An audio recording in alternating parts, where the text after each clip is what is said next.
السلام عليكم مشاهدي الكرام، كي دايرين؟ لاباس عليكم؟ كنتمنى انني نلقاكم بخير وعلى خير ودائما في صحه جيده. اليوم غادي نحضر معكم واحد بسبوسات صغار، ميني بسبوسه بالكريمه اللي تيجيو فنين في داك المول العجيب ديال اللي كيكون هكا صغيور.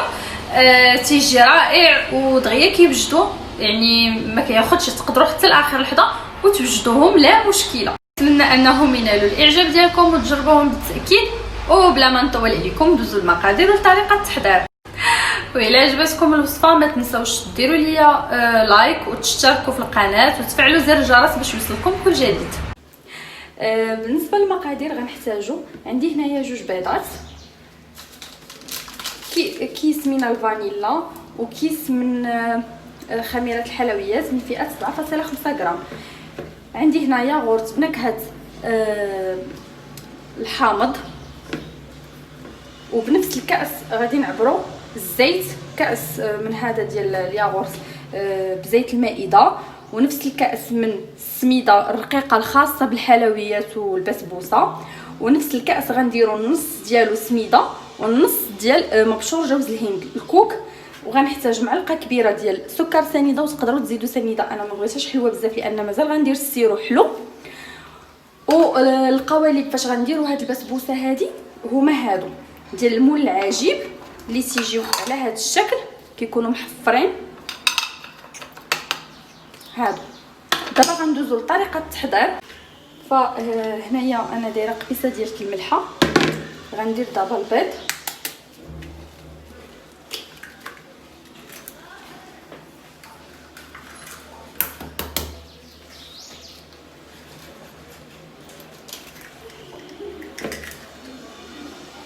على هذا الشكل. تقدروا ديروا المبشور ديال الحامض، انا ما بغيتش نديرو لانني غادي ندير 2 نكهات مختلفين بديك الكريمه ديال الكاسترد. غندير الشوكولا، وانا ما كيعجبنيش المذاق ديال الحامض مع الشوكولا، ففضلت نديرهم بحال ما هكا.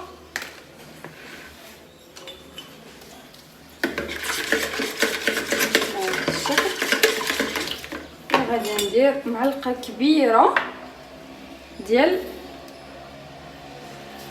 السنيده على هذا الشكل.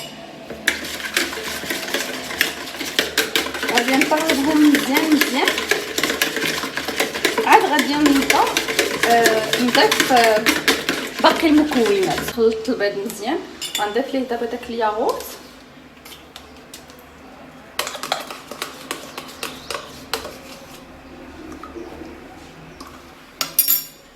وغادي نخلط على هذا الشكل.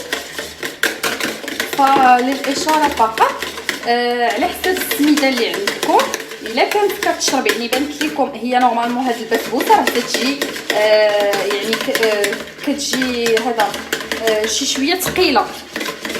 الا بانت لكم ثقيله اكثر من القياس غتضيفوا واحد 2 معالق ولا 3 ديال الحليب اولا ديال عصير ديال الحامض. المهم على حسب السميده عندكم، واش كتشرب بزاف او لا. غنضيف دابا الزيت،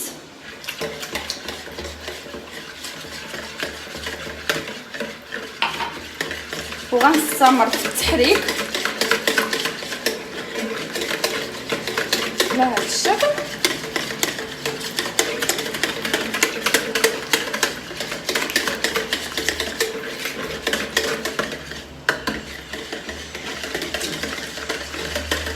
هنا بعد ما خلطت مزيان هادشي غادي نضيف دابا السميده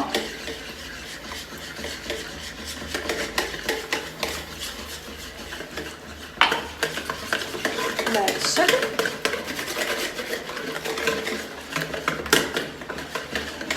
وغنضيفو هذاك الخليط ديال الكاس الاخر اللي فيه السميده ومبشور جوز الهند. وتقدروا تستغناو على مبشور جوز الهند الا ما بغيتوش ديروا زعما غير السميده، غير هو بغيت نقول لكم راه تيعطي واحد المذاق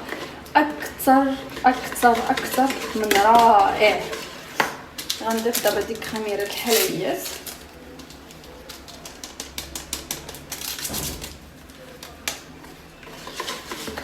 صراحه هاد البسبوسات هادو، هاد الميني بسبوسه كتجي اكثر من رائعه ولذيذه بزاف.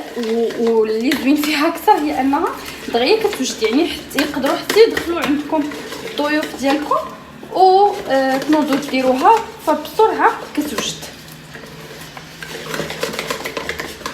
صافي انا هنا ما غنزيد لا حليب لا حتى شي حاجه، يعني حصلت على القوام اللي انا بغيت هكذا، يعني ثقيله شي شويه نوعا ما، ماشي ثقيله بزاف وماشي هذا.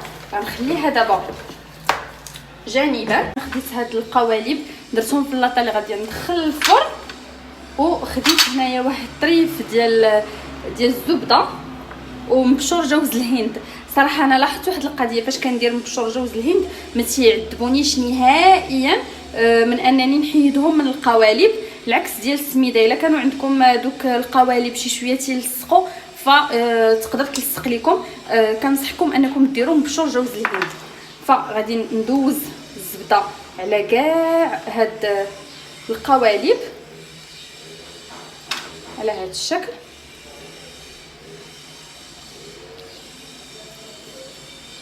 كدا ندهنوهم مزيان مزيان مزيان كاملين. هنايا صافي درت ليهم الزبده كاملين دهنتهم مزيان.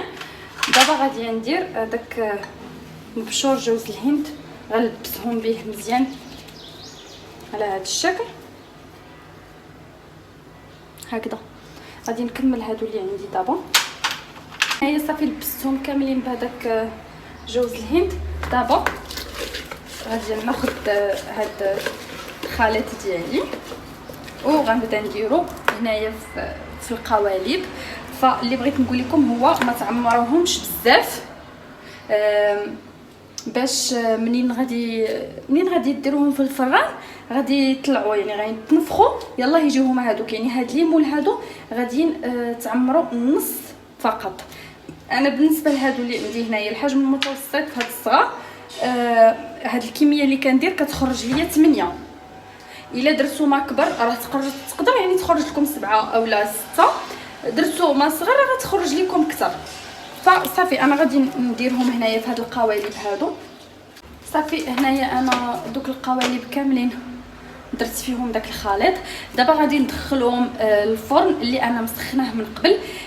الفرن ديال الضو يكون على درجه حراره 180، وديال البوطه ديروه على عافيه مهيله غير من الفوق، يعني من الفوق وعلى عافيه مهيله.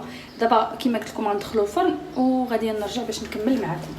صافي بعد ما دخلت دوك البسبوسات ديالنا الفرن، دابا غادي ندوز نوجد يعني السيرو باش غادي نسقيوها. عندي هنايا تقريبا كاس ديال العنبه ديال الماء، وغندير كيس ديال الفانيلا من فئه 7.5 غرام، وغندير في السكر تقريبا نص كاس. انا غندير كاس نص كاس، هو نورمالمون راه كيدار زعما كاس في كاس، غير انا كما قلت لكم انا ما كنبغيش الحلاوه بزاف. وغادي نشعل عليه، غنخليه حتى يغلى مزيان ويبان لكم ولا السيرو عقد شي شويه، وغادي نطفي عليه. هنايا انا خرجتها من الفرن، ها هي جات محمره مازال سخونه. غنهزها بهاد شوف تجي محمره وغزاله. ها نتوما كما قلت لكم راه ساهله فاش كتدهنوها بالزبده وكديروا الكوكو، فبسهوله كتحيد. كما كتلاحظوا الوينجه غزال ورائعه. نحيد معكم وحيده واحده اخرى. هانتو يعني بسهوله. انا غنحيدهم من القوالب كاملين ونرجع باش نوجدو باش نسقيوهم كاملين بكل سهوله. دابا غنسقيوهم بداك السيرو اللي وجدنا، نسقيوهم مزيان كاملين على هذا الشكل.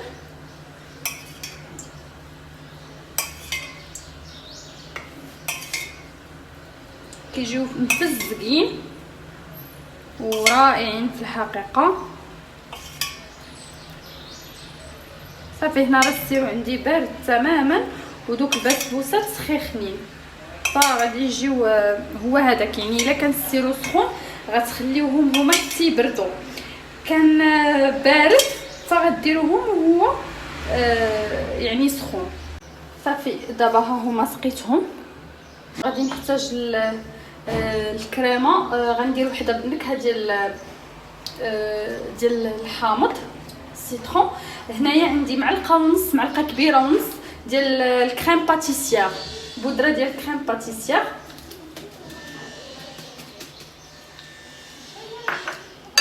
غندير معاها معلقه ونص ديال السكر سنيده،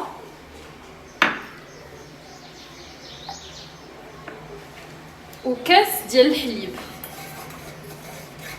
يعني هاد الكميه اللي عطيتكم كاس ديال الحليب. وغادي نخلط. علاش كندير في الاول ديك الكريمه مع سنيده؟ باش ما كديرش ليا دوك الكويرات على هاد الشكل.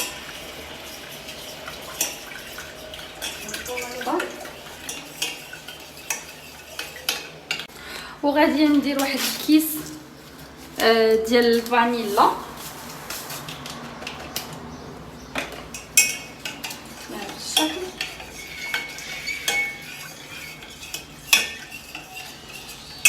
وغنشعل عليها البوطه.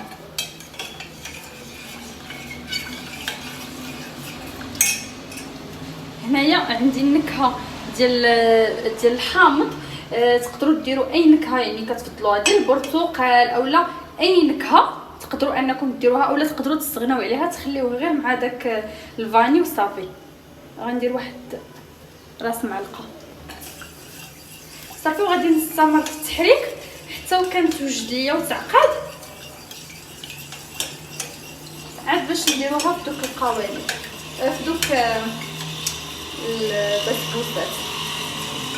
الكريمه ديالتنا وجدات وعقادت. ما نقولش لكم على واحد الرويحه طالعه منها غزاله. غنجيب هادو وغادي نعمر النص ديالهم. يعني هنايا عندي 4 عندي 8 فغنعمر 4.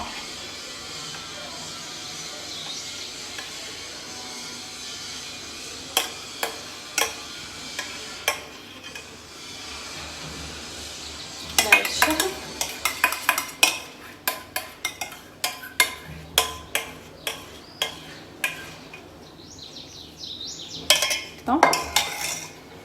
وغنحاول نوزع ديك الكريمه بشكل متساوي بهذا الشكل.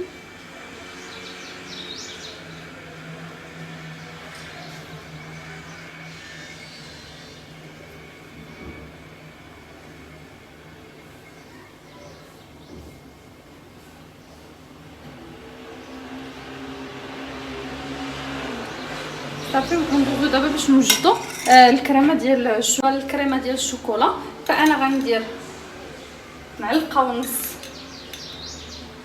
ديال السكر حبيبات سنيده، ومعلقه ونص ديال الكريم باتيسير ديال الشوكولا. الا ما كانش متوفر فديروا يعني العادي ديال الفانيلا، وضيفوا ليه واحد المعلقه كبيره ديال مسحوق الكاكاو، ويستحسن يكون من نوعيه جيده.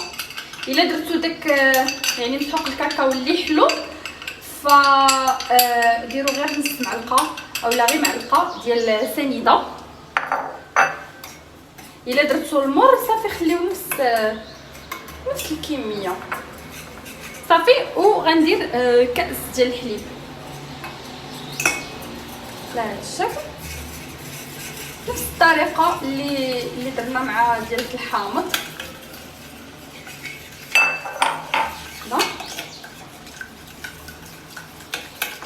صافي دابا غادي نشعل عليها البوطه باش تعقد ليا.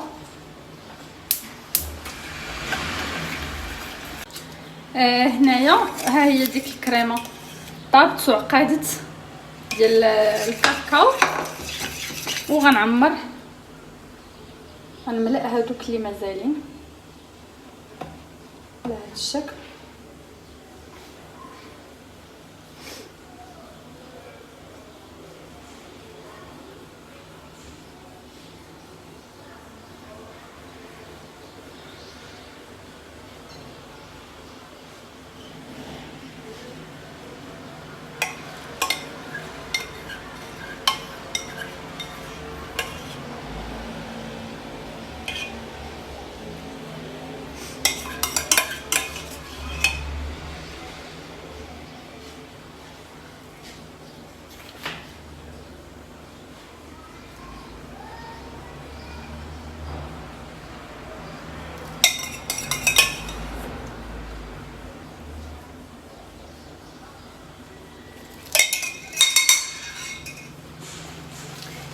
ها هما هنايا بعد ما ملأتهم. دابا غادي نخليهم يبردوا هنايا شي شويه وغندخلهم للثلاجه يبردوا. من بعد غادي نرجع باش نوريكم الشكل النهائي. وهذا الشكل النهائي ديال الميني بسبوسه، كتجي على هذا الشكل، كتجي رائعه في الحقيقه وسهله دغيا كتوجد. انا هنايا زينتها بهذه الطريقه. والتزيين تيبقى اختياري وتقدروا تخليوها هكذاك. كنتمنى انها تنال الاعجاب ديالكم وتجربوها بالتاكيد. مع السلامه الى فيديو اخر ان شاء الله.